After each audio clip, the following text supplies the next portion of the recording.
pangapunten, amal ibadah kita ternyata digantungkan oleh Allah sama seberapa dekat dengan kerabat kita. Ayo melalui momen hijriah ini, sing ora rukun karo dulur segera ayo dari sepuro sing rukun sing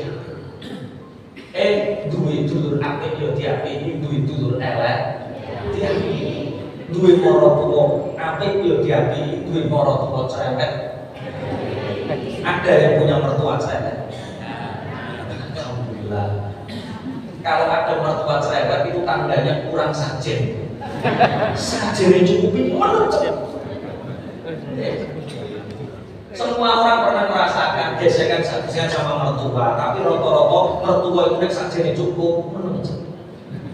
Maksudnya sajane cukup itu gampang, 1 bulan gak usah kasih banyak-banyak, 4 juta sudah penuh. Loh, model berapa saya? Wis lah 4 juta terlalu besar ya, 3 juta terlalu besar, 2 juta. Orang tua itu tidak seberapa besar apa yang diberikan anak. Orang tua kita, mertua kita itu tidak seberapa besar apa yang kita beri kepada mereka, tapi karena kasih sayang orang tua itu sekecil apapun pemberian kita akan terasa besar. Mertuamu kayak dirong atau saya kelingan terus. Mulai pangapunten kok ono mertua karo menantu ndak baik itu tandane menantune medhit. Wis kena dicap. Bagaimana mungkin mertua nggak cerewet? Anak disekolahkan dari kecil, bocah lanang mulai MI sampai sanawiyah, sampai dikuliahkan, lulus kuliah kerja, baru kerja 2 bulan ketemu karo cah wedok dinikah. Gajine dipek, bojone dipek, anake dipek. Mertuane sing ngeramut kawe cilik ora dibagai apa-apa. Mulane cerewet. Mulane nek ana mertua cerewet tandane kurang sajen. Cukupi sajene mencet. Wes ora percaya kok wes. Siji, ayo kita baik sama ulama. Jangan sampai 40 hari kita tidak bertemu dengan ulama. Setiap sebelum 40 hari ngeces ilmu dari ulama. Yang kedua, ayo baik sama umarok pejabat pemerintah, jangan jadi ekstremis, jangan jadi radikalis. Yang ketiga, ayo baik sama tetangga, najan toko buat-buatnya. Saya nomor 4 baik sama kerabat itu yo wong tuwa mertua pakde bisa dulu dibuat saking kemudian ibu kerabat. Yang kelima, siapa yang harus kita berbuat baik kepadanya? Istri, anak, suami, anak. Rasulullah dahulu manistakofa bi ahli khasrati wal ma'isyah. Barang siapa yang meremehkan pasangan hidupnya, suaminya, istrinya, anak-anaknya, maka orang itu menghancurkan ma'isyahnya sendiri. Ma'isyah itu pengumpul jiwa, penghasilannya dihancurkan karena keluarganya tidak bahagia. Makanya kesuksesan seseorang itu tergantung seberapa kebahagiaan keluarganya. Orang pinter zaman kuliah, ngajinya pinter, sekolahnya pinter, zaman Joko, opo gampang, bareng nikah kok kanelan, itu tandanya kepinteran hilang. Kok sakit uji? Orang lanang pinter kaya apa, wong lanang pinter kaya apa, nek disusahno wong wedok, nek disentani wong wedok, bento dadan. Kok guyu ki tenan. Mulane kok bojone sampean kok kurang pinter nyambut gawe, aja salahke bojomu. Iku kurang bahagiane bojomu. Makane wong lanang nek dibahagiakno masyaallah, utek niku iso cerdas. Golek logi cowok. Pengen order apa cepet, pengen dodolan apa cepet, perkara komputer cerdas. Mulane itu pangapunten kalau Anda panjenengan sedaya diparingi karo sing lanang, ma'isyah, rezeki. Ada 3 kata yang dengan 3 kata langsung melesatkan rezeki ini suami. Pengen apa bener? 3 kata yang melejitkan rezeki suami. Ingin apa benar? 1. Ketika suami memberikan, Bu, ini penghasilan Bu hari ini, terima, cium, alhamdulillah, matur nuwun Pak, barokah. 3 kata ini, gak percaya praktek. Iya, alhamdulillah, matur nuwun barokah. wong lanang langsung atine adem, pikirane adem, sesuk langsung sekel ape meningkat. Lho ora ono sing kuwi. Bojone sampeyan nek diparingi nggih wonten nggih. Bu ini Bu, alhamdulillah. Matur nuwun barokah. 3 kata yang membuat bisnis kita melesat. Oh ini langsung mengkerut. Tiga belajar Quran langsung kepeng sampai perlu melodot. Wong lanang pinter kaya apa nek sing wedok kurang syukur pintu dadak. Makanya manislah kofa binahli qasiro tiba maisha sapa ngremehno pasangane maka orang itu menunjukkan maisha sendiri. Bapak Ibu nikah itu mudah, yang sulit itu membuat keluarga bahagia. Nikah itu gampang, sing angel iku gawe keluarga bahagia. Makanya wong sekali rumah tangga hidupnya harus bahagia. Sekali kehidupan kita tidak bahagia, congkak, susah. Dan bagaimana agar kehidupan kita, keluarga kita bahagia? Allahumma satu, hifdzul lisan, bisa menjaga lisannya. Ibu tolong kalau sama suami ngomongnya yang baik. Kalau orang Jawa biasanya gosok. Kalau nek pengen pulang itu kok wedok sing apik nek gosok. Jajal wong sampe tak hujan sing gosok karo sing jalan angkat tangan. Punten kok enten setunggal alhamdulillah. Lan jenengan piye? Soalnya banyak Pak orang berkata halus sama orang lain banyak. Ada wanita kalau sama Pak Camat, masya Allah, jeneng putih Pak Camat koyo solikah. Ketemu sama orang luar, masya Allah, nek bosan berkenan seperti wanita yang solikah. Bojone dhewe disentak. Ten iki nggih model-model itu. Bangun rumah tangga, ibu pangapunten, bangun rumah tangga itu seperti bangun rumah yang sebenarnya. Pondasinya yang kuat, iman takwanya yang kuat, tiang-tiangnya dikuati dengan sholat ibadahnya, dikuati. Kemudian setelah terbentuk bangunan rumah tangga ini, yang baik diperbaiki dulu, yang baik diperbaiki dulu. Jangan melihat luar dulu, yang penting dalamnya. Kalau dalamnya sudah bagus, baru luarnya. Rumah tangga juga seperti itu. Jangan mendengar banyak komentar orang lain, diperbaiki dulu yang dalam. Soalnya ada Pak orang bangun rumah itu aneh. Terasnya itu, masya Allah, dia pilih, diceti, dia pilih dulu teras. Istrinya matur, ya ayah, ya Bu, ruang tamu itu loh ya, yang belakang bocor semua. Nggak penting, dari luar nggak kelihatan, yang penting teras itu teras. Yang ini lo dapurnya sama kamar mandinya itu mau rokok. Nggak penting, nggak kelihatan orang. Ini lo terasnya itu penting dari luar. Jadi bujuni lah, aku gawe teras wayah, rasa gawe rumah. Mau teras lah. Kalau orang dalam berumah tangga hanya mendengar orang dari luar, hidup nggak akan pernah bahagia. Gampangnya diperbaiki. Hifdzul lisan. Yang kedua, ciri khas keluarga bahagia. Makanya Rasulullah itu kalau memanggil istrinya itu dengan panggilan yang berbeda. Dengan cek di Sahih Bukhari. Kalau memanggil Sayyidah Aisyah, ya Humair, wahai wanita yang memerah-merah pipi. Kalau memanggil Ummu Habibah, ya Hanta, wahai kekasihku, itu Rasulullah. Jadi kan praktek, masya Allah luar biasa.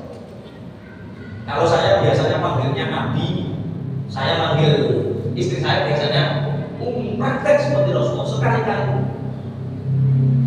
Mama, wong wedok desa diceluk mama, ora iso nyebut Bu.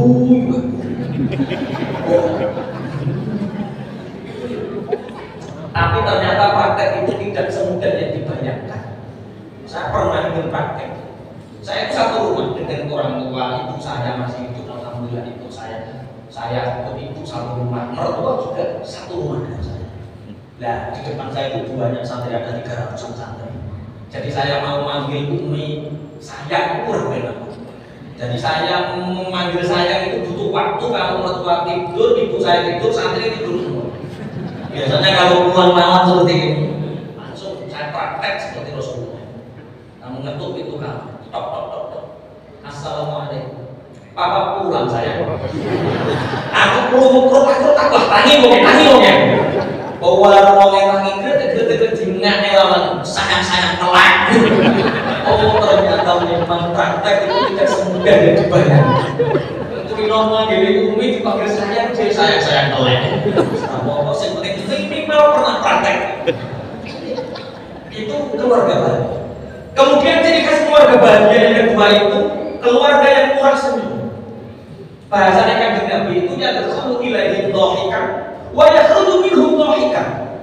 Keluarga bahagia itu keluarga yang suami ketemu sama istrinya senyum guyon, istri ketemu sama suami pinter guyon, suami istri sama anak-anaknya pinter guyon.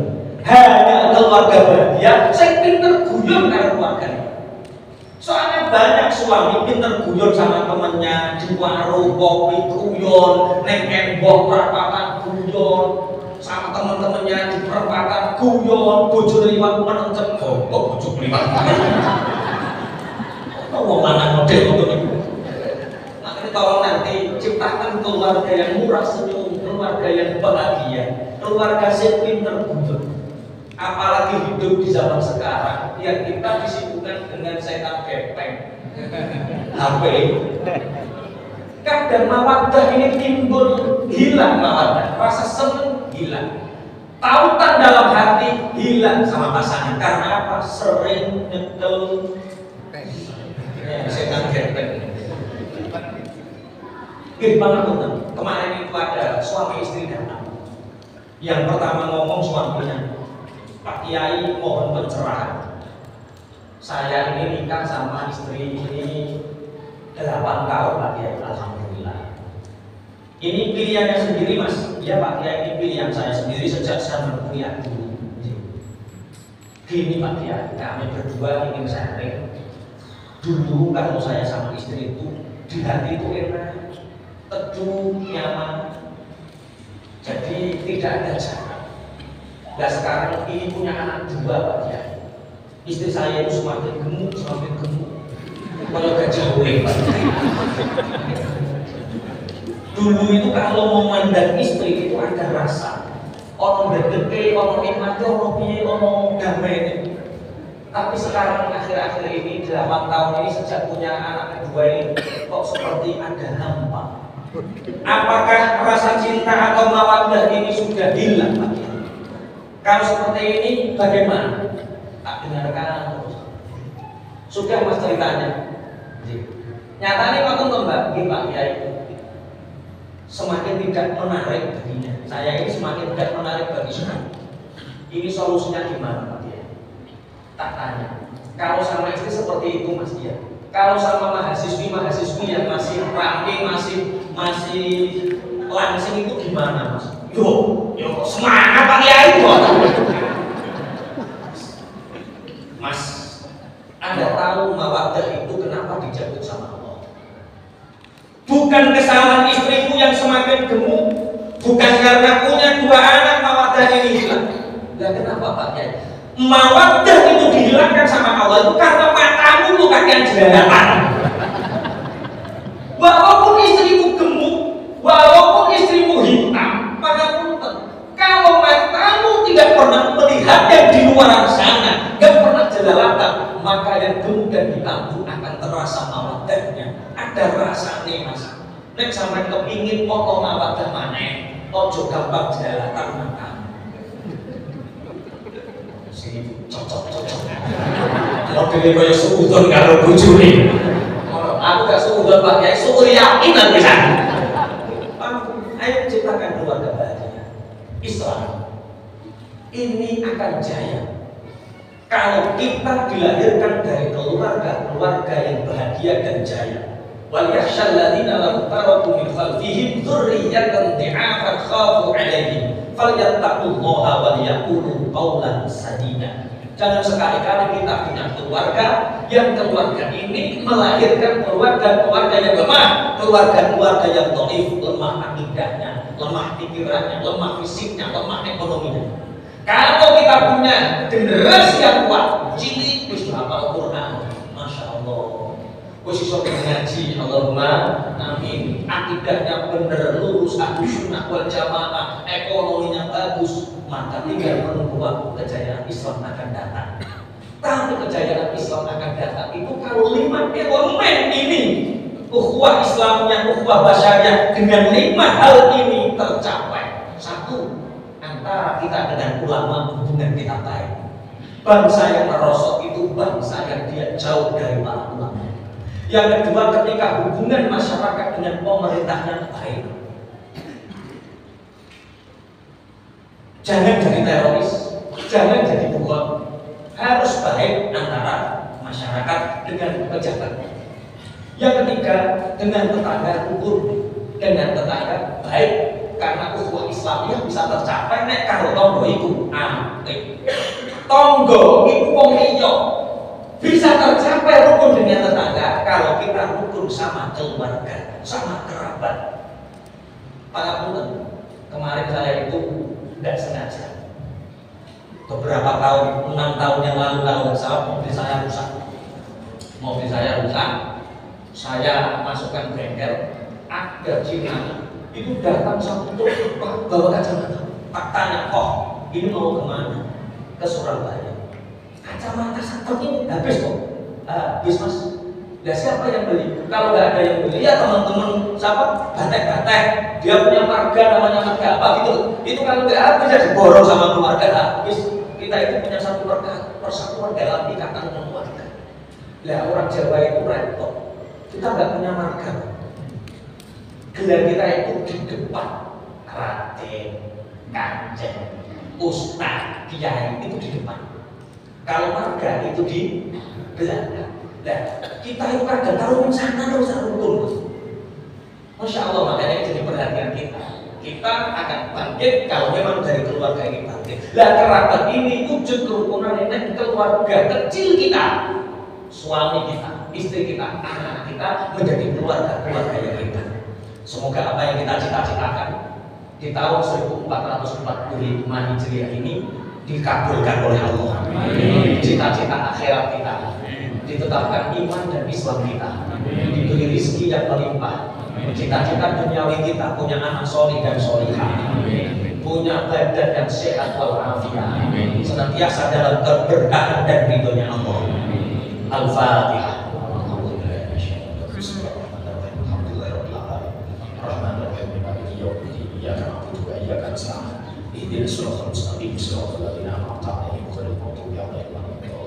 Dari kami cukup, mohon maaf atas segala kesalahan. Ihdinas siratal mustaqim. Assalamualaikum warahmatullahi wabarakatuh.